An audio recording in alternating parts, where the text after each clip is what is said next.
Have you ever found yourself caught in a loop of worry, a constant stream of thoughts that just won't quiet down? It feels like there's a voice inside our heads, narrating our lives, judging our every move and predicting the worst possible outcomes. So many of us walk through our days carrying this heavy weight. We believe this inner monologue is who we are. We think its commentary is the undeniable truth of our existence.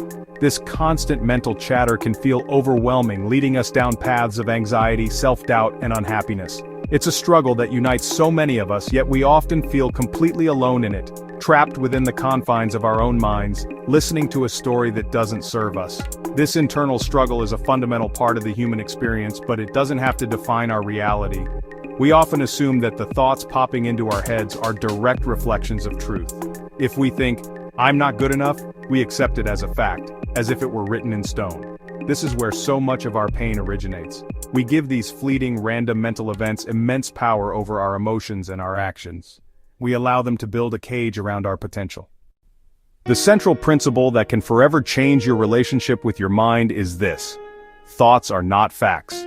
Just because a thought appears in your mind does not make it true.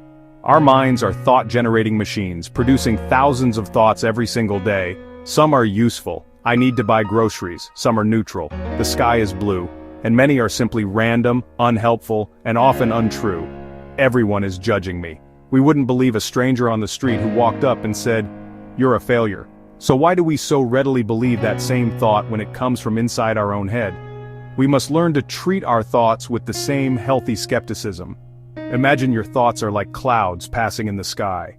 You are the sky itself, vast, open, and unchanging. The clouds, or your thoughts, drift in and out of your awareness. Some are dark and stormy, others are light and fluffy. You don't have to cling to any particular cloud or fight to push it away. You can simply observe it as it passes. When you think, "I'll never be able to do this," you can see it as just a dark cloud drifting by. It's not the sky, it's not you. This simple metaphor helps us create distance between our true selves and the transient nature of our thinking. Our thoughts are the architects of our feelings. Every emotion you experience begins with a thought, whether you are conscious of it or not. When you feel a wave of sadness, it is often preceded by a sad thought, perhaps about a past regret, or a future worry. When you feel a surge of anger, it is typically sparked by a thought of injustice, or frustration. That person shouldn't have cut me off in traffic. Your thoughts create a chemical reaction in your body that you then label as an emotion. This connection is direct and powerful. Understanding this sequence, thought, then feeling, is the key to gaining control over your emotional well-being. You can't always control the first thought, but you can choose not to fuel it. You can pause, take a breath before reacting. This thought-feeling connection directly influences our actions. If you constantly think, "I'm not confident enough to speak up in meetings," you will feel anxious and insecure. As a result, you will likely stay silent, reinforcing the belief that you aren't confident. On the other hand, if you question that thought, you might create a different outcome. If you instead thought, "My opinion is valuable," you would feel more empowered and be more likely to speak up, which builds real confidence. The first step to changing your thinking is to become aware of it. Most of us are on autopilot, completely fused with our thoughts and unaware that we are even thinking. We are lived by our thoughts rather than living with them. So, how do we start noticing them? Practice mindfulness. This doesn't have to be a complicated hour-long meditation. It can be as simple as taking a moment to check in with yourself. Ask, "What is my mind telling me right now?" That question creates a small space between you, the observer, and the thought itself. Like turning on a light in a dark room, you can finally see what's there. Label your thoughts.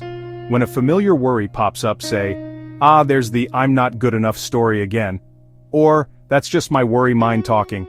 By naming the thought or pattern, you depersonalize it. It's not an ultimate truth about you, it's a recurring mental habit. Notice your body. It's an early warning system. Tightness in your chest, a knot in your stomach. These sensations often come from stressful or anxious thoughts running just below conscious awareness. When you notice discomfort, pause and ask, "What was I just thinking about?" Trace the feeling back to its mental source to uncover unhelpful patterns. Practice during everyday tasks, washing dishes, driving, sitting quietly. Once you've become aware of your unhelpful thoughts, the next step is to consciously stop believing them. This isn't about fighting your thoughts or trying to force them away. Instead, it's about gently withdrawing your belief from them. A simple and profound question to ask yourself when a negative thought arises is that thought true? Can I be absolutely 100% certain that it's true? For example, if you think, I'm going to fail this presentation, ask yourself, is it absolutely true that I will fail? This questioning creates doubt in the thought's authority and loosens its grip on you. After questioning the thought, you can actively choose a different perspective, more balanced, realistic. If your initial thought is, I'm a terrible public speaker, consider, I feel nervous, but I have prepared. This new thought is more believable and less emotionally charged. Another powerful practice is to let the thought go. Visualize the negative thought as a leaf floating down a stream.